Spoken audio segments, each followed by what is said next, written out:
Assalamu alaikum. Welcome to MK Preparations Zoology lecture series. In this video lecture, I will cover electron transport chain. I will make sure कि आपको electron transport chain के सारे concepts clear हो जाएं and you will be able to solve every question related to the topic. I have added some important MCQs in the end of this video lecture. Along with that, some mnemonics and tricks to help you remember the most important part of electron transport chain. So let's start. Electron transport chain is basically an aerobic cellular respiration process. Aerobic cellular respiration process होता क्या है? If I break the term into two, तो aerobic का मतलब है presence of oxygen, oxygen की मौजूदगी में, एंड सेलुलर रेस्पिरेशन का मतलब है the process in which cells convert food into energy. वो एक ऐसा प्रोसेस जिसमें सेल्स फूड को एनर्जी में कन्वर्ट करते हैं in the presence of oxygen. इसको हम कहते हैं aerobic cellular respiration. And electron transport chain basically एक एरोबिक सेलुलर रेस्पिरेशन प्रोसेस ही है जिसमें फूड को कन्वर्ट करते हैं इनटू एनर्जी, एंड फिर ये एनर्जी हम यूटिलाइज करते हैं to perform our daily life activities. That's why it is important to convert food into energy. अब जब मैं आपसे बात कर रही हूँ, मैं आपको वीडियो लेक्चर डिलीवर कर रही हूँ, तो मैं एनर्जी बॉडी की यूटिलाइज कर रही हूँ, और ये एनर्जी मुझे कहाँ से मिल रही है? ये एनर्जी मुझे इलेक्ट्रॉन ट्रांसपोर्ट चेन से मिल रही है। इलेक्ट्रॉन ट्रांसपोर्ट चेन या फिर क्रैब्स साइकिल या ग्लाइकोलिसिस, ये different aerobic cellular respiration process हैं जिनसे हमें एनर्जी मिलती है, right? Let's move to the next slide. Okay, electron transport chain is a process in which a series of four protein complexes and electron carrier molecules that couple redox reaction transfers the electrons to form ATP for energy. अब आप कोई भी process की definition अगर आपको समझ रही हो ना, तो आपने क्या करना है? सबसे पहले गौर करना है उसके नेम पर। अब इसके नाम से ही पता चल रहा है कि इसमें होता क्या है। ट्रांसपोर्ट कर रहा है क्या? इलेक्ट्रॉन्स। कैसे? In a series of four protein complexes, या इन अ चेन, एक चेन है उसमें series of four protein complexes हैं, उसमें क्या हो रहा है? इलेक्ट्रॉन ट्रांसपोर्ट हो रहे हैं, ठीक है? Transport of electrons in a series of four protein complexes, ठीक है? अब होता क्यों है ये सब कुछ? To form ATP, adenosine triphosphate. ये जो मॉलिक्यूल है ये एनर्जी करेंसी है, ये सेल की एनर्जी करेंसी है। जैसे हम लोगों के पास डॉलर्स हैं बैंक में या फिर रुपीज हैं बैंक में, इस तरह बॉडी को चाहिए एटीपी, ठीक है? ताकि हम लोग डिफरेंट डेली लाइफ जो एक्टिविटीज हैं वो परफॉर्म कर सके। तो हमारी जो करेंसी है वो है एटीपी, और ये प्रोसेस बनाता है बहुत सारी एटीपी।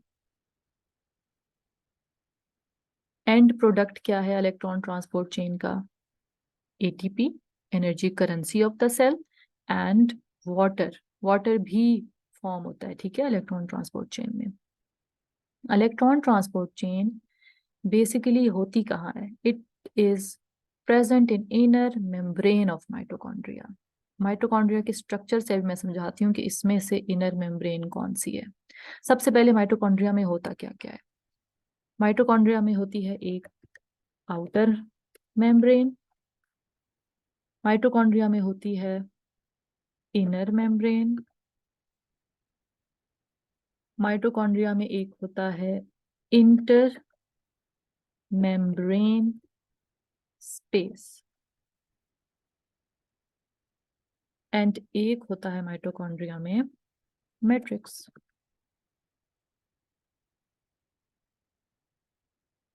ठीक है? अब ये जो पहली लेयर है, ऑब्वियसली जो आउटर लेयर है, दिस होल लेयर, इसको हम कहते हैं outer membrane of mitochondria. Inner membrane है ये फोल्डिंग, ठीक है, इसको हम क्रिस्टी भी कहते हैं, और ये जो फोल्डिंग है इसको हम कहते हैं इनर मेम्ब्रेन ऑफ माइटोकॉन्ड्रिया। और जैसे कि हमने पढ़ा, लोकेशन क्या है इलेक्ट्रॉन ट्रांसपोर्ट चेन की, इनर मेम्ब्रेन ऑफ माइटोकॉन्ड्रिया। तो यहाँ पर हो गया, सारे कॉम्प्लेक्सेस प्रेजेंट होंगे, कैरियर मॉलिक्यूल्स प्रेजेंट होंगे, और यहाँ पर हो रही होगी electron transport chain. Inter membrane space, inter membrane का मतलब होता है दो मेम्ब्रेन के बीच की जगह। अब ये एक मेम्ब्रेन ये है, ठीक है, एक मेम्ब्रेन अगर ये है और दूसरी मेम्ब्रेन ये चल रही है, तो ये चीज है ना, ये जो मैं अभी रेड डॉट लगा रही हूँ, ये चीज क्या है, स्पेस है between outer and inner membrane. इस स्पेस को कहते हैं inter membrane space, right. And matrix क्या है, ये जो आपको ब्लू ब्लू नजर आ रहा है, ये सारा मैट्रिक्स है माइटोकॉन्ड्रिया का। सो इनर मेम्ब्रेन में आपकी होगी इलेक्ट्रॉन ट्रांसपोर्ट चेन, राइट। अब नेक्स्ट आगे जाने से पहले एक कॉन्सेप्ट है यहाँ पर जो आपको बिल्कुल एग्जैक्टली पता होना चाहिए, वो है रेडॉक्स रिएक्शन, ठीक है। What is redox reaction? Redox reaction is oxidation plus reduction is equal to redox. तो रीडॉक्स का क्या है कि आर ई डी है रिडक्शन का और ओ एक्स है ऑक्सीडेशन का, तो रिडक्शन प्लस ऑक्सीडेशन है हमारे पास रीडॉक्स। ऑक्सीडेशन क्या है, अब हम क्योंकि इलेक्ट्रॉन ट्रांसपोर्ट चेन के कॉन्टेक्स्ट में पढ़ रहे हैं ऑक्सीडेशन को, सो oxidation is removal of electrons. यहाँ पर ट्रांसफर हो रहा है ना इलेक्ट्रॉन एक मॉलिक्यूल से दूसरे, तो removal of electron is oxidation, removal of electrons. Plus reduction क्या है, इसका बिल्कुल opposite, addition of electrons equals to redox reaction, ठीक है। तो अब आपको समझ आ गया होगा कि रीडॉक्स रिएक्शन का क्या मतलब है। चार प्रोटीन कॉम्प्लेक्सेस हैं, दो कैरियर मॉलिक्यूल्स हैं, ये क्या करते हैं, एक इलेक्ट्रॉन ट्रांसफर करता है दूसरे को, दूसरा एक्सेप्ट करता है, फिर वही रिमूव कर रहा है, वही एक्सेप्ट कर रहा है। सो इस तरह ये चलता रहता है प्रोसेस, इसलिए कहते हैं कि डेफिनेशन में कि दैट कपल रीडॉक्स रिएक्शन, ठीक है। इस टर्म का ये मतलब है, और अब जब आगे मैं आपको पढ़ाऊंगी हर कॉम्प्लेक्स में रीडॉक्स रिएक्शन होगा, सो आपको ये चीज याद रखनी है। नेक्स्ट, इलेक्ट्रॉन ट्रांसपोर्ट चेन के डिफरेंट स्टेप्स हैं। इलेक्ट्रॉन ट्रांसपोर्ट चेन को इनिशिएट करते हैं दो मॉलिक्यूल्स, एक है NADH, एक है FADH2। NADH और FADH2 दोनों के पास है इलेक्ट्रॉन्स, ये डोनर हैं, ठीक है, ये डोनेट करेंगे इलेक्ट्रॉन्स। ग्लाइकोलिसिस से आएगा NADH, कॉम्प्लेक्स 1 को डोनेट करेगा इलेक्ट्रॉन्स। क्रैब साइकिल से NADH आएगा, कॉम्प्लेक्स 1 को डोनेट करेगा, एंड FADH2 आएगा, कॉम्प्लेक्स 2 को डोनेट करेगा इलेक्ट्रॉन्स। जब ये दोनों अपने इलेक्ट्रॉन्स डोनेट कर देंगे, ये दोनों जाहिर है दोनों में के अंदर से इलेक्ट्रॉन्स क्या हो रहे हैं, रिमूव हो रहे हैं। तो मैंने आपको पीछे पढ़ाया, रिमूवल ऑफ इलेक्ट्रॉन्स क्या है, ऑक्सीडेशन। तो ये ऑक्सीडाइज होके NAD+ और FAD2+ में कन्वर्ट हो जाएंगे, ठीक है। कॉम्प्लेक्स 1 फिर क्या करेगा, इलेक्ट्रॉन्स देगा कोएंजाइम Q को, सेम कॉम्प्लेक्स 2 भी देगा कोएंजाइम Q को। ये एक गाड़ी है, ये दोनों अपना सामान गाड़ी में डालेंगे और ये गाड़ी लेकर जाएगी अब सामान कॉम्प्लेक्स 3 के पास। कॉम्प्लेक्स 3 साइटोक्रोम C को देगा, साइटोक्रोम C कॉम्प्लेक्स 4 को देगा, और कॉम्प्लेक्स 4 फिर ऑक्सीजन जो कि इंटरमेम्ब्रेन स्पेस में प्रेजेंट है उसको देगा और वाटर बना देगा। अब आ जाते हैं, ये कॉम्प्लेक्स 5 भी इसको कहते हैं, और ये 7th स्टेप है, इसको हम ATP सिंथेज भी कहते हैं, ठीक है। ATP सिंथेज नाम से पता चल रहा है कि ये जो है ये ATP जनरेट करेगा, ठीक है, ये एंजाइम ATP जनरेट करेगा, और ATP के जो जनरेशन का जो प्रोसेस है उसको हम कहते हैं ऑक्सीडेटिव फॉस्फोराइलेशन, ठीक है, ऑक्सीडेटिव फॉस्फोराइलेशन। इस प्रोसेस के थ्रू ATP जनरेट होगी। अब अगर मैं इसकी डायग्रामेटिक रिप्रेजेंटेशन आपको दिखाऊं, वो ये है माइटोकॉन्ड्रिया का स्ट्रक्चर। माइटोकॉन्ड्रिया का स्ट्रक्चर है जिसमें इनर आउटर मेम्ब्रेन है ये माइटोकॉन्ड्रिया की, ये है इंटर मेम्ब्रेन स्पेस, ये है इनर माइटोकॉन्ड्रियल मेम्ब्रेन जिसमें हो रही है इलेक्ट्रॉन ट्रांसपोर्ट चेन। ये कॉम्प्लेक्स 1 कोएंजाइम क्यू, फिर complex 2 3 cytochrome C, complex 4 ATP synthase, ये सारा इलेक्ट्रॉन ट्रांसपोर्ट चेन है। ठीक है, क्रेब्स साइकिल है जो कि मैट्रिक्स में प्रेजेंट होता है। ठीक है, दिस इज द मैट्रिक्स, और ये क्रेब्स साइकिल है जो कि मैट्रिक्स में है। एंड साइटोसोल में हमारे पास होता है ग्लाइकोलिसिस का प्रोसेस जो कि अपना प्रोडक्ट देता है NADH इलेक्ट्रॉन ट्रांसपोर्ट चेन में। ठीक है, ताकि वो ATP जनरेट कर सके। सेम इस तरह क्रैब साइकिल अपने दोनों प्रोडक्ट्स देता है इलेक्ट्रॉन ट्रांसपोर्ट चेन में ताकि वो ATP जनरेट कर सके। अब आपने ये स्टोरी याद रखनी है कि ये एक सोसाइटी है, माइटोकॉन्ड्रिया की सोसाइटी। माइटोकॉन्ड्रिया की सोसाइटी में है बहुत सारे घर, 1 2 3 4 5 6 7 घर है माइटोकॉन्ड्रिया की सोसाइटी में। क्रैब साइकिल अपने दोनों बच्चों को NADH और FADH2 को, और ग्लाइकोलिसिस अपने एक बच्चे को NADH को भेजता है कि माइटोकॉन्ड्रिया की सोसाइटी में जाओ, माइटोकॉन्ड्रिया की सोसाइटी में जाकर इलेक्ट्रॉन्स को गिफ्ट करो अलग अलग घर में जा। ठीक है, NADH क्या करता है, वो कॉम्प्लेक्स 1 में को इलेक्ट्रॉन्स गिफ्ट करता है, एंड FADH2 कॉम्प्लेक्स 2 को इलेक्ट्रॉन्स गिफ्ट करता है, और इस तरह इनिशिएशन हो जाती है इलेक्ट्रॉन ट्रांसपोर्ट चेन की। मतलब ये इसको गिफ्ट देगा, फिर वो उसको देगा, एंड वो गिफ्ट लेकर जाएगा, एंड दैट्स हाउ इन ये लोग एक दूसरे से गिफ्ट शेयर करते हैं। ठीक है, ये पूरी है स्टोरी। अब मैं हमेशा कंफ्यूज होती थी जब एक ही साथ मुझे टीचर्स पढ़ा देते थे कि कॉम्प्लेक्स 1 को क्यों, ये मैं कंफ्यूज हो जाती थी। तो मैंने आपको क्या करना है, हर घर की अलग स्टोरी अलग अलग बतानी है। मैं आपको स्पेसिफिक से ले बताऊंगी, स्पेसिफिसिटी से जनरलाइजेशन की तरफ लेकर जाऊंगी। तो स्पेसिफिक टू जनरल हम जाएंगे। कॉम्प्लेक्स 1 की कहानी मैं आपको बताऊंगी, फिर को क्यू की, कॉम्प्लेक्स 2 भी, एंड सो ऑन। सबसे पहले कॉम्प्लेक्स 1, ये है हमारे पास complex 1। It is also known as NADH dehydrogenase.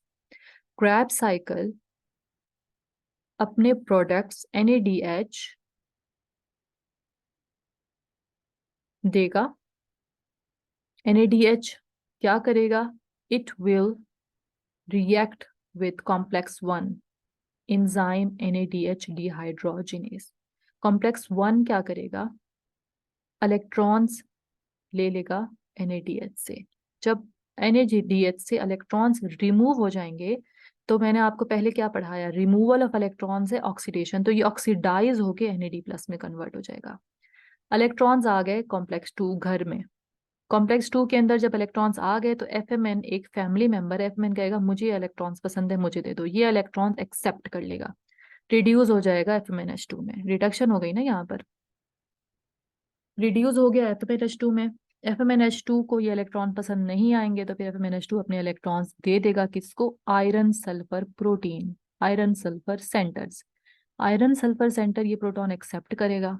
ठीक है, उसके बाद आयरन सल्फर सेंटर को भी ये इलेक्ट्रॉन्स पसंद नहीं आएंगे, तो iron sulphur centre will throw out these electrons from complex 1।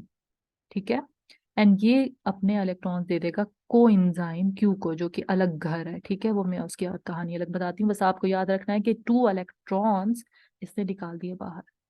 अब होता ये है कि एनर्जी पहले हाई थी, इलेक्ट्रॉन्स समझे एनर्जी। अब कोई भी मॉलिक्यूल जो है ना, वो हाई एनर्जी स्टेट में रहना पसंद नहीं करता। हर मॉलिक्यूल को चाह चाहिए कि वो लो एनर्जी या बिल्कुल जीरो एनर्जी लेवल पर रहे ताकि वो स्टेबल रहे। तो इसीलिए उसने क्या किया, कॉम्प्लेक्स 1 ने अपना इलेक्ट्रॉन्स बाहर निकाल दिए। जब बाहर निकाले तो हाई एनर्जी लेवल से लो एनर्जी लेवल की तरफ चला गया। हाई एनर्जी लेवल से लो एनर्जी लेवल की तरफ ये जब चला गया, फिर क्या हुआ, फिर ये हुआ कि इसमें ऐसी कंफर्मेशन आई कि इसका ये पोर ओपन हो गया। ठीक है, जब ये पोर ओपन हुआ, इस पोर का एक साइड है मैट्रिक्स में, दूसरा जो एंड है वो है इंटर मेम्ब्रेन स्पेस में। यहां पर हमारे पास पड़े हुए हैं प्रोटॉन्स। तो जैसे ही हाई एनर्जी लेवल से लो एनर्जी लेवल की तरफ जाएगा कॉम्प्लेक्स वन, कंफर्मेशन चेंज हुई, पोर ओपन हुआ, ये जो प्रोटॉन है ये यहां से मैट्रिक्स से निकलकर इंटर मेम्ब्रेन स्पेस की तरफ चला जाएगा। और जो कॉम्प्लेक्स वन है वो 4 हाइड्रोजन पंप करता है from matrix to inter membrane space. ये पूरी स्टोरी है कॉम्प्लेक्स वन की। Complex one contains NADH dehydrogenase. इसमें NADH डिहाइड्रोजनेज होता है जो कि NADH के साथ रिएक्ट करेगा, ठीक है। FMN, ठीक है, जो कि इलेक्ट्रॉन्स जब निकल जाएंगे तो FMN ले लेगा electrons, and iron sulphur centre जो FMNH2 से इलेक्ट्रॉन्स लेगा। NADH एक हाइड्राइड आयन है जिसमें प्रोटॉन्स हैं एंड 2 इलेक्ट्रॉन्स है। अब जो NADH है ना, इसमें प्रोटॉन्स भी हैं और इलेक्ट्रॉन्स भी हैं, तो प्रोटॉन्स इसके मैट्रिक्स में ही रह जाते हैं, एंड जिसके जो इलेक्ट्रॉन्स हैं वो कॉम्प्लेक्स वन वगैरह को दे देता है। और फिर जब वो हाई एनर्जी लेवल से लो एनर्जी लेवल पर जाता है तो इसके जो प्रोटॉन्स मैट्रिक्स में पड़े होते हैं वो पंप होकर इंटर मेम्ब्रेन स्पेस की तरफ चले जाते हैं। These 2 electrons are received by FMN which then reduce to FMNH2। FMN reduce हो जाएगा FMNH2 में। फिर FMNH2 अपने इलेक्ट्रॉन्स देगा आयरन सल्फर सेंटर को, and iron sulphur centre transfer these electrons to coenzyme Q।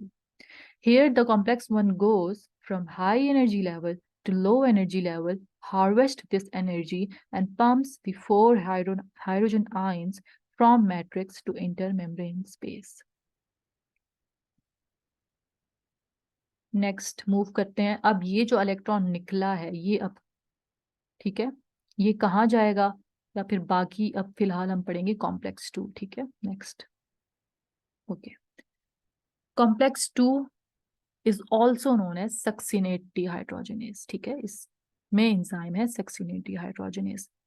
Krebs cycle से FADH2 react करता है कॉम्प्लेक्स 2 के सक्सिनेट डिहाइड्रोजनेज के साथ। जब वो रिएक्ट करता है तो ऑक्सीडाइज हो जाता है वो, इसलिए क्योंकि अपने इलेक्ट्रॉन दे देगा, दोनों इलेक्ट्रॉन जब इलेक्ट्रॉन्स रिमूव हो जाएंगे तो ऑक्सीडेशन है तो ऑक्सीडाइज हो जाता है FeD+ में। इलेक्ट्रॉन्स उधर दे देगा H+, इसका यहाँ मैट्रिक्स में बाहर निकल आता है। अब FMN ने इलेक्ट्रॉन्स एक्सेप्ट कर लिए, रिड्यूस हो गया FMNH2 में। FMNH2 को इलेक्ट्रॉन्स पसंद नहीं, FMNH2 ने क्या किया, बाहर निकाल दिए अपने इलेक्ट्रॉन्स, तो कॉम्प्लेक्स 2 से इलेक्ट्रॉन्स निकल गए बाहर, रिमूव कर दिया तो ऑक्सीडाइज हो गया, अगेन FMN में कन्वर्ट हो गया, ठीक है। ये है स्टोरी हमारे पास कॉम्प्लेक्स 2 की। Complex 2 consists of succinate dehydrogenase and FMN। FADH2 react with complex 2 enzyme, drop of these 2 electrons and oxidized to FeD+. FMN received these 2 electrons and reduced to FMNH2। The reduced FMNH2 will react with coenzyme Q, जो कि यहाँ होगा, अब इसके भी electrons and इसके भी electrons इसके पास जाएंगे, and transfer the electrons to coenzyme Q, ठीक है। ये देखें, अब हमने पहले पढ़ा था कि ये जो कॉम्प्लेक्स 1 है ये अपने इलेक्ट्रॉन्स कर रहा है ट्रांसफर कोएंजाइम Q, कॉम्प्लेक्स 2 कर रहा है ट्रांसफर टू कोएंजाइम Q। अब ये दोनों इसके पास आ चुके हैं। कोएंजाइम Q को यूबिक्विनिन भी कहते हैं, ठीक है। ये एक गाड़ी है, इस गाड़ी में ये सामान जाएगा, ठीक है। ये गाड़ी क्या करेगी, लोड करेगी सामान, लोड जैसे करेगी तो एक्सेप्ट हो गया ना, तो रिड्यूस हो जाएगी गाड़ी कोई QH2 में, ठीक है। QH2 में रिड्यूस हो गई, जैसे ही रिड्यूस होगी तो फिर इसको भी पसंद नहीं आएंगे, हाई एनर्जी लेवल में कोई नहीं रहना चाहता, तो वो कोएंजाइम Q क्या करेगा, जल्दी से भागकर यहाँ पर कॉम्प्लेक्स 3 को अपने इलेक्ट्रॉन्स दे देगा, ठीक है। Coenzyme Q is a mobile electron transport chain non-protein component. It accepts electrons from complex 1 and complex 2. The reduction reaction occur and CoQ will reduce to QH2 after accepting these electrons. The CoQH2 acts like a vehicle. It transports these electrons to complex 3 and become oxidized again, ठीक है। Next, ये जो CoQ था इसने क्या किया, transfer कर दिए ये इलेक्ट्रॉन्स कॉम्प्लेक्स 3 में। So this is complex 3. It is also known as CoQ cytochrome B oxidoreductase. अपने याद रखना है 3 साइटोक्रोम्स है हमारे पास, बी है, सी है, AA3 है। तो तीनों में हीम ग्रुप होगा और हीम ग्रुप में आयरन होता है। तो तीनों में यही होगा कि जो आयरन है Fe3+ वो कन्वर्ट होगा Fe+2 में। तो ये ट्रिक है, ठीक है, ये आप इससे आपको याद रहेगा। अच्छा, अब होता ये है कि ये को क्यू क्या करता है, इलेक्ट्रॉन्स दे देता है Fe3+ जो कि आयरन है कॉम्प्लेक्स 3 के अंदर। ये एक्सेप्ट करता है इलेक्ट्रॉन, जब भी एक्सेप्ट करेगा तो रिड्यूस हो जाएगा Fe+2 में। Fe+2 high energy level state में आ जाएगा। Fe+2 does not like to be in high energy state. तो Fe+2 क्या करेगा, वो अपने इलेक्ट्रॉन्स बाहर निकाल देगा और ऑक्सीडाइज हो जाएगा। रिमूवल ऑफ इलेक्ट्रॉन्स, ऑक्सीडाइज हो जाएगा। ऑक्सीडाइज हुआ, अब जब ऑक्सीडाइज हुआ तो ये पूरा जो कॉम्प्लेक्स 3 था ये हाई एनर्जी लेवल से कहाँ चला गया, लो एनर्जी लेवल पर। लो एनर्जी लेवल पर चला गया तो फिर क्या हुआ, प्लस प्लस यहाँ पर जो प्रोटॉन पड़े थे उन्होंने क्या किया, मूव किया, क्योंकि ये ओपन हो गया ना, क्योंकि कंफर्मेशन चेंज हुई, ओपन हुआ, मैट्रिक्स से इंटर मेम्ब्रेन स्पेस की तरफ निकल गए प्रोटॉन्स। यहाँ पर हमारे पास बहुत सारे अभी प्रोटॉन्स हैं। अच्छा, यहाँ पर भी आपने ये चीज याद रखनी है, 4 प्रोटॉन्स पंप करेगा कॉम्प्लेक्स 3। 4 इसने पंप किए, 4 ये पंप करेगा। कॉम्प्लेक्स 2 कोई प्रोटॉन पंप नहीं करा क्योंकि उसके पास कोई ट्यूब ही नहीं है ऐसी, ठीक है। तो कॉम्प्लेक्स 2 कोई प्रोटॉन्स पंप नहीं करता। 4 protons complex 1 and 4 protons complex 2 pump करता है। The cytochrome B component contain heme group that alternate between Fe3+ to Fe2+ during the transfer of electrons. ठीक है, ये Fe3+ है, अब ये जैसे ही निकालेगा वापस से Fe3+ में चला गया, यहाँ से इसने एक्सेप्ट किए इलेक्ट्रॉन्स एंड अगेन ये Fe+2 में हो गया, फिर जैसे ही रिमूव करेगा तो ये Fe3, तो ये हीम ग्रुप है जो कि अल्टरनेट होता रहता है। The CoQH2 transfer the electrons to cytochrome B component where Fe3+ convert to Fe2+. Fe2+ we give its electrons to cytochrome C. अब ये इलेक्ट्रॉन जब बाहर निकालेगा तो यहाँ पर साइटोक्रोम सी वो एक्सेप्ट करेगा, ठीक है। और फिर ये वही स्टोरी है कि जो कॉम्प्लेक्स 3 है, it goes from high energy level to low energy level and pump 4 hydrogen ions from matrix to intermembrane space through a channel. तो ये चीज मैंने आपको समझा दी। Next, cytochrome C. अब जब कॉम्प्लेक्स 3 अपने इलेक्ट्रॉन निकालेगा बाहर तो किसके पास जाएंगे, साइटोक्रोम सी। साइटोक्रोम सी के पास भी हीम ग्रुप है जो कि ऑल्टरनेट करेगा Fe3+, Fe+2+ एंड देन ये इलेक्ट्रॉन निकालेगा तो अगेन Fe3+। अब होता ये है कि जैसे ही इलेक्ट्रॉन साइटोक्रोम सी के पास आते हैं Fe3+ उनको एक्सेप्ट कर लेता है। Fe3+ एक्सेप्ट करता है, हाई एनर्जी नहीं पसंद, दे देता है Fe2+ को। Fe2+ पहले एक्सेप्ट करता है, हाई एनर्जी लेवल नहीं पसंद, Fa2+ रिमूव कर देता है इलेक्ट्रॉन्स साइटोक्रोम सी से। अब यहाँ पर ये सिर्फ कैरियर मॉलिक्यूल है, तो ये यहाँ पर ये कोई कंफर्मेशनल चेंज या कुछ इस तरह नहीं आएगा कि प्रोटॉन पंप हो, तो साइटोक्रोम सी से भी कोई प्रोटॉन पंप नहीं होता। Complex 3 pass electrons to cytochrome C component where Fe3+ converts to Fe2+. No molecule likes to be in the high energy state because of the stability, so it will pass these electrons to complex 4. Right? Got it? Now the story of complex 4. Complex 4 is also known as cytochrome oxidase, ठीक है। Complex 4 में जो cytochromes हैं वो है A and A3, ठीक है। ये साइटोक्रोम है, इनमें हीम ग्रुप होता है, आयरन जो कि ऑल्टरनेट करेगा Fe3+ से। अच्छा, अब होता ये है कि जब साइटोक्रोम सी अपने इलेक्ट्रॉन्स देता है, ठीक है, ये कैरी करता है और ये इलेक्ट्रॉन्स पहुंचा देता है किसको, कॉम्प्लेक्स 4 को। कॉम्प्लेक्स 4 का Fe3+ एक्सेप्ट करता है electrons and it will reduce to Fe2+. Fe2+ does not like to be in a high energy state. So what it will do is it will remove these 2 electrons and oxidized to Fe3+ again.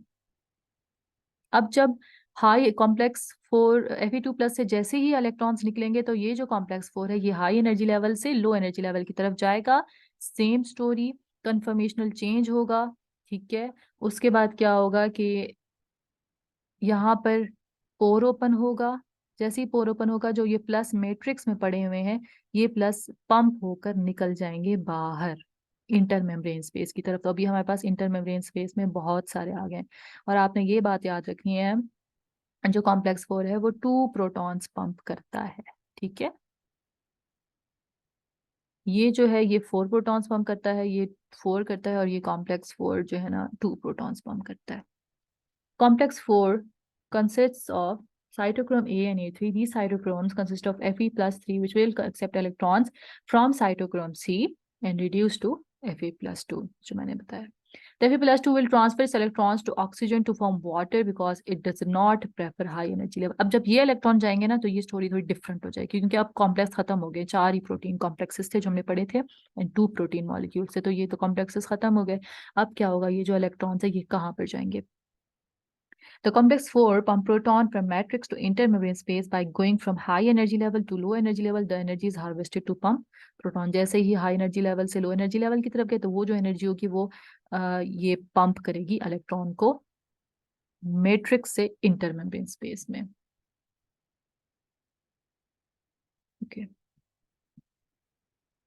अब क्या होता है कि जैसे ही complex 4 अपने electrons बाहर फेंकता है ना, तो यहाँ पर इंटरमेम्ब्रेन स्पेस में हमारे पास ऑक्सीजन पड़ी हुई है, ठीक है, ऑक्सीजन पड़ी हुई है। अब ये ऑक्सीजन क्या करेगी, ठीक है, अब ये ऑक्सीजन क्या करेगी कि ये दोनों इलेक्ट्रॉन्स करेगी एक्सेप्ट। जब ये दोनों इलेक्ट्रॉन एक्सेप्ट कर लेगी ये चली जाएगी इंटरमेम्ब्रेन स्पेस में, सॉरी मैट्रिक्स में। मैट्रिक्स में जाएगी, दो प्रोटॉन्स के साथ मिलेगी मतलब प्लस साइन, और बनाएगी वाटर। तो इस तरह हम लोग बनाते हैं वाटर इलेक्ट्रॉन ट्रांसपोर्ट चेन में।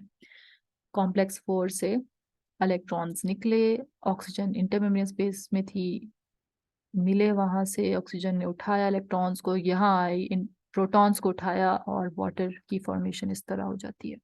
सो ये जो प्रोसेस है यहाँ तक ये हमारे पास इलेक्ट्रॉन ट्रांसपोर्ट चेन है, क्योंकि अब यहाँ इससे आगे इलेक्ट्रॉन ट्रांसफर नहीं होंगे तो यहाँ पर इलेक्ट्रॉन ट्रांसपोर्ट चेन खत्म हो जाती है, ठीक है।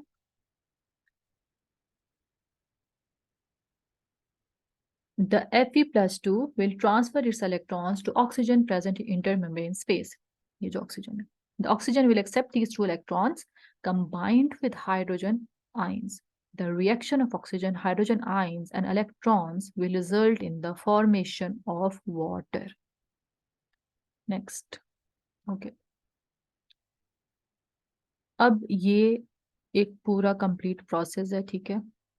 कॉम्प्लेक्स 1 इलेक्ट्रॉन्स एक्सेप्ट किए, फिर यहाँ से निकाले, कोएंजाइम क्यू को दिए, कॉम्प्लेक्स 2 ने सेम इस तरह कोएंजाइम क्यू को दिए, कॉम्प्लेक्स 2 गया, कोएंजाइम क्यू गया कॉम्प्लेक्स 3 के पास, कॉम्प्लेक्स 3 को दिए, कॉम्प्लेक्स 3 ने साइटोक्रोम सी को दिए, साइटोक्रोम सी ने साइटोक्रोम कॉम्प्लेक्स 4 को दिए, इस तरह वाटर की फॉर्मेशन हो गई।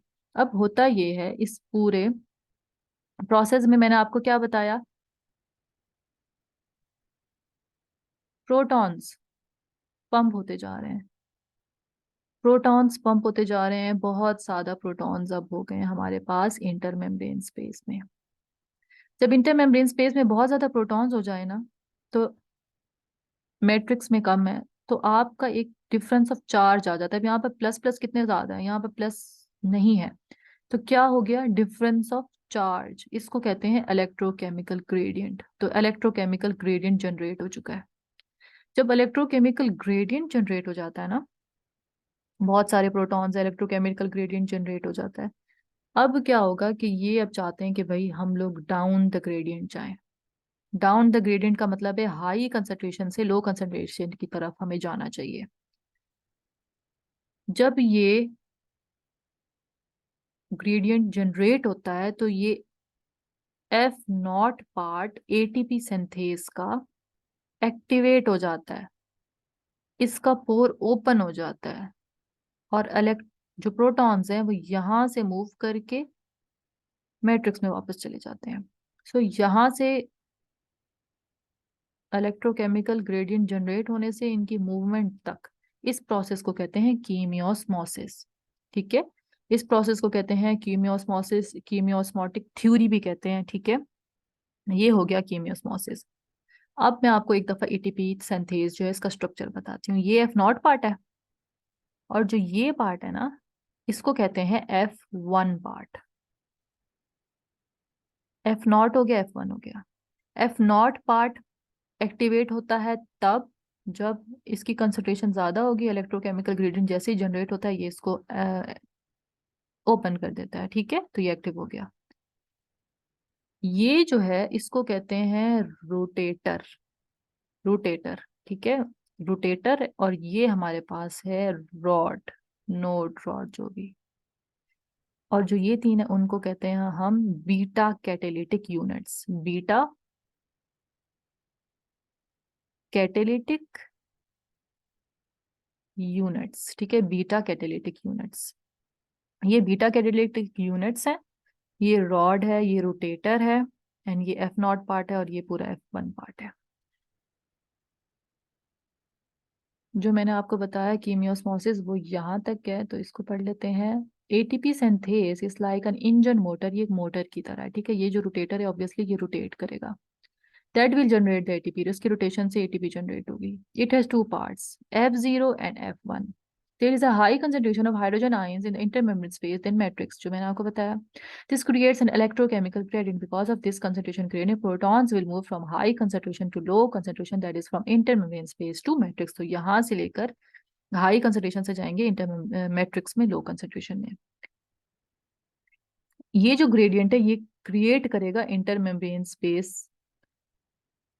Sorry, the gradient created in the intermembrane space, ये जो इंटरमेम्ब्रेन स्पेस में ग्रेडियंट क्रिएट हुआ है ये एक्टिवेट करेगा F0 पार्ट को, जो मैंने आपको बताया, ठीक है, F0 पार्ट को एक्टिवेट करेगा।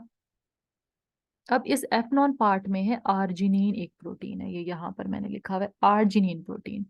ये क्या करेगी, ये यहाँ से उठाएगी, ठीक है, और ये ऐसे इस तरफ मूव करेगी और इसको यहाँ पर फेंक देगी।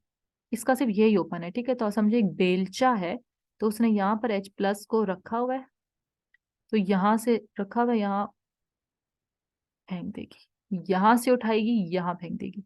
अब जब ये मूव कर रही है ना, यहाँ से उठा रही है और फिर ऐसे करके इधर फेंक रही है, जब इसकी मूवमेंट से ये जो रोटेटर है ना ये रोटेट करना स्टार्ट हो जाएगा। जब ये रोटेटर रोटेट करता है तो ये इसके साथ रॉड बिल्कुल अटैच है ना, तो ये भी रोटेट करती है। इन दोनों की रोटेशन से जनरेट होगी पोटेंशियल एनर्जी। जब पोटेंशियल एनर्जी जनरेट होगी तो ये जो बीटा कैटालिटिक सब यूनिट्स हैं ये एब्जॉर्ब करेंगे उस पोटेंशियल एनर्जी को, बल्कि ये पूरा मॉलिक्यूल उस पोटेंशियल एनर्जी को एब्जॉर्ब करेगा। और बीटा कैटालिटिक जो यूनिट्स हैं इनमें प्रेजेंट है ADP and phosphate, energy utilize करके कर देंगे फॉस्फोराइलेशन। फॉस्फोरिलेशन होगी, एडीपी प्लस पी मिलकर क्या बनाएंगे, एटीपी। तो फॉस्फोरिलेशन हुई किस वजह से, पोटेंशियल एनर्जी जनरेट हुई, उस वजह से क्या हुआ, फॉस्फोरिलेशन होगी। इसलिए ये जो ये वाला प्रोसेस है इसको हम कहते हैं ऑक्सीडेटिव फॉस्फोरिलेशन। जब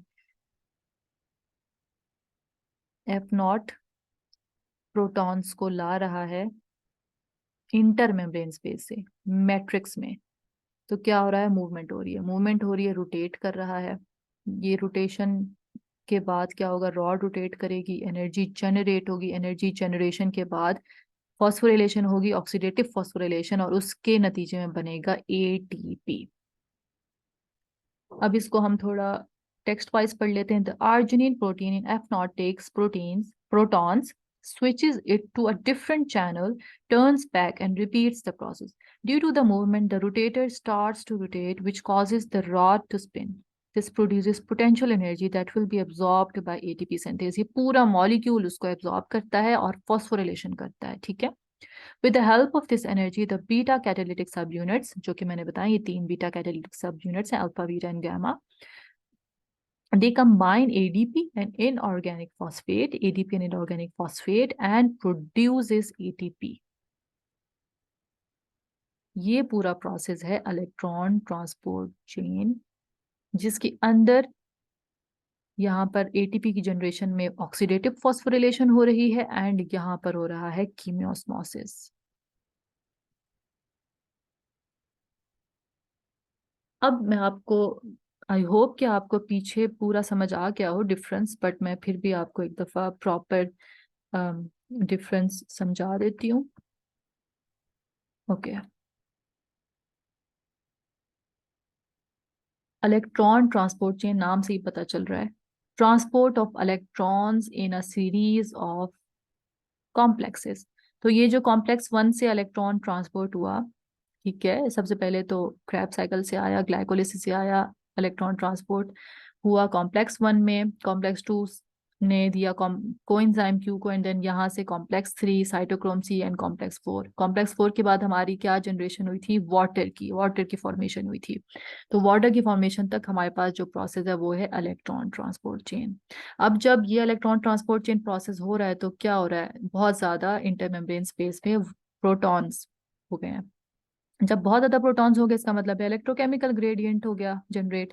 इलेक्ट्रोकेमिकल ग्रेडियंट जनरेट जैसे ही होता है तो वो एफ नॉट जो है एटीपी सिंथेज का पार्ट उसको एक्टिवेट करता है और डाउन द ग्रेडियंट मूव करने लग जाता है, तो इसको कहते हैं कीमियोस्मोसिस। ये जो मूवमेंट है ना प्रोटॉन्स की, इसको कहते हैं कीमियोस्मोसिस। ऑस्मोसिस क्या होता है, हाई कंसंट्रेशन से लो कंसंट्रेशन ना, तो कीमियोस्मोसिस इसलिए इसका नाम है।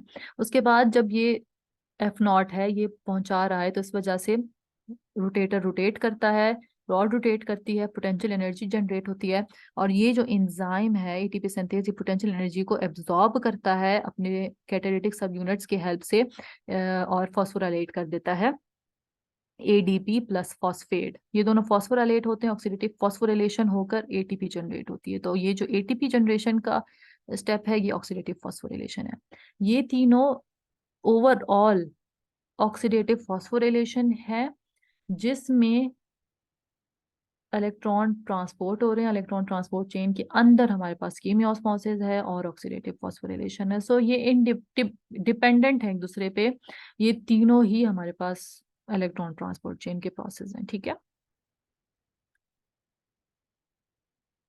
ओके, मैंने ये एक वीडियो भी ऐड की है, आई होप आपको वीडियो जो मेरा लेक्चर है बहुत अच्छे तरीके से समझ आ गया होगा। अब हम इसको थोड़ा वीडियो के जरिए भी समझते हैं, ठीक है।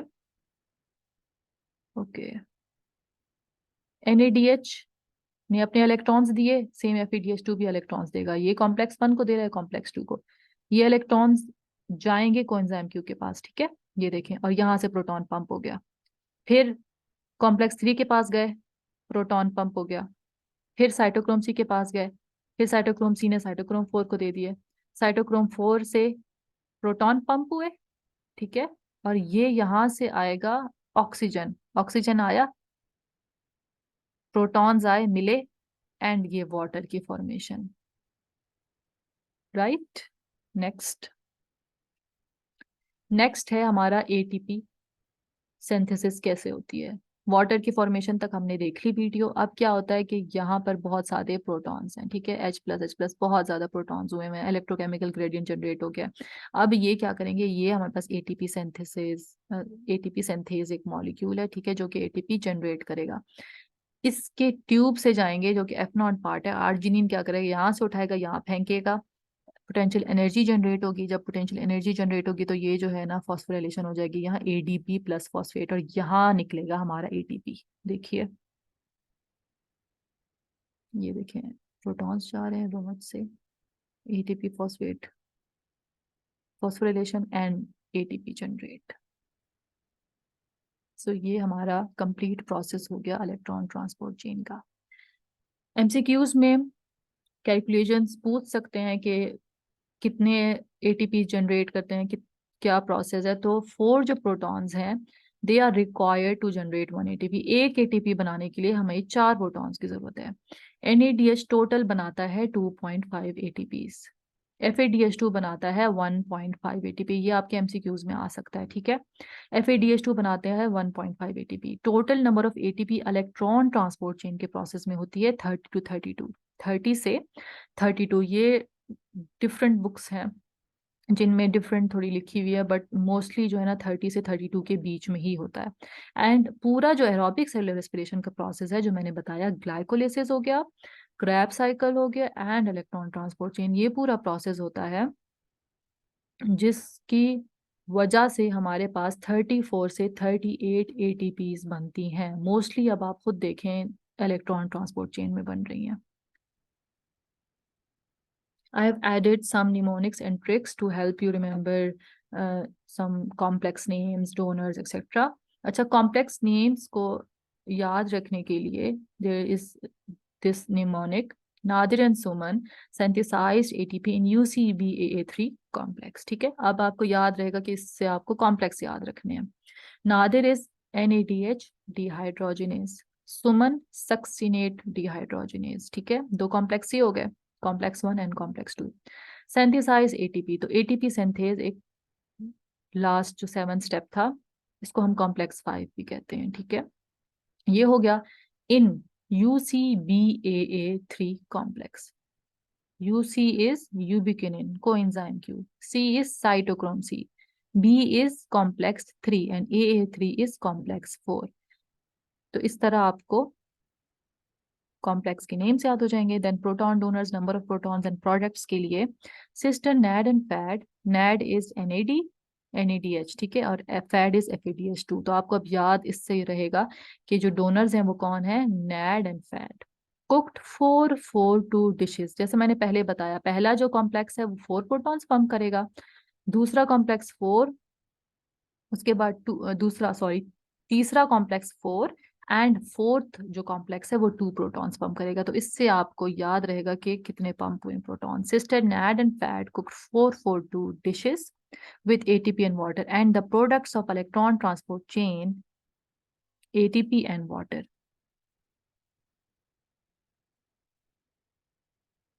So here are some MCQs। मैं चाहती हूँ कि आप ऐसा करें कि सबसे पहले इस वीडियो को पॉज करें, खुद सॉल्व करें एंड फिर अगेन वापस आए एंड दिन देखें कि आपके आंसर्स ठीक हैं कि नहीं, कौन से गलत हैं कौन से ठीक हैं। Okay, so which of the following is the complex one of electron transport chain? NADH dehydrogenase। Which of the following is the complex 3 of electron transport chain? NADH dehydrogenase, ये तो complex 1 है। साइटोक्रोम AA3, ये तो complex 4 है। Cytochrome BC1, ये है complex 3। ठीक है, ATP synthase is driven by the movement of, मैंने आपको बताया था ना कि जो F0 पार्ट होता है ATP सिंथेज का, जब इलेक्ट्रोकेमिकल ग्रेडियंट जनरेट होता है, बहुत ज्यादा ATP वहां पर H+ प्रोटॉन्स हो जाते हैं, तो प्रोटॉन्स मूव करते हैं हाई से लो, तो वो एक्टिवेट करता है इलेक्ट्रोकेमिकल ग्रेडियंट ATP सिंथेज को, और वो होता है किसका, प्रोटॉन्स का। Which complex does not pump hydrogen from the mitochondrial matrix? Complex 1, complex 2, complex 2। Complex 2 की कंफर्मेशन ही ऐसी नहीं है कि उस कोई प्रोपोर्स वगैरह हो जिससे जो है ना प्रोटॉन्स पंप हो सके। Right, let's move. Okay, which of the following electrons are which of the following are electron donors during electron transport chain? We all know NADH and FADH, तो ये आपको निमोनिक से भी याद रह जाएगा। ठीक है, the terminal electron acceptor O2 receives electrons from oxygen, किससे इलेक्ट्रॉन्स लेता है, complex 4। Which of the following is the correct sequence of electron acceptors in electron transport chain? सबसे पहले है cytochrome B, then cytochrome C होता है, then ये, तो साइटोक्रोम, ये पहला ही ऑप्शन है, साइटोक्रोम BCAA3। ठीक है, what are the end products of electron transport chain? ये आपको निमोनिक से याद हो जाएगा, ATP and water, they are the end products of electron transport chain. So that's it. I hope कि आपको इलेक्ट्रॉन ट्रांसपोर्ट चेन बहुत अच्छे तरीके से समझ आ गया होगा। ये कुछ रेफरेंसेस है मैंने इन बुक्स से, और ये आर्टिकल है, इनसे इलेक्ट्रॉन ट्रांसपोर्ट चेन की स्लाइड्स प्रिपेयर की थी, प्रेजेंटेशन प्रिपेयर की थी। सो दैट्स इट। आई होप कि आपको वीडियो बहुत अच्छी लगी होगी। कोई भी क्वेश्चन है आप पूछ सकते हैं। ये ईमेल कर, इस ईमेल से या फिर ये जो नंबर है इससे आप कोई भी क्वेश्चन है वो आप पूछ सकते हैं। Thank you so much. Allah Hafiz.